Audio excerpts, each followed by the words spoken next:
शिया किस लिए मातम करते हैं? तुम पहले ये पूछो ना, बताओ कि शिया किस लिए मातम करते हैं?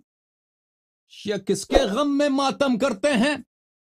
शिया क्यों मातम कर, वो कौन सी मुसीबत है कि 1400 साल के बाद शियों का कलीजा कलीजा पड़ जाता है?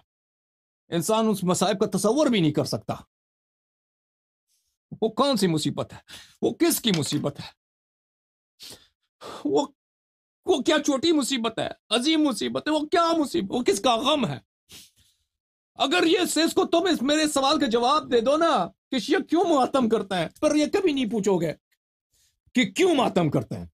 लैसा मिन्ना मन शक्कल जुयूब व ज़रबल खुदूद व दआ बिदावाइल जाहिलिया। किसके गम में करते हैं, क्यों करते हैं ये नहीं पता, लेकिन गम में ऐसा करना जायज़ है या नाजायज़? तो जवाब यह है कि अल्लाह के रसूल सल्लल्लाहु अलैहि वसल्लम ने इसकी इजाज़त बिल्कुल भी नहीं दी है। तो मातम करना और इस तरीके से सीना कोबी करना ये बिल्कुल हराम और नाजायज़ और बिल्कुल नारवा अमल है।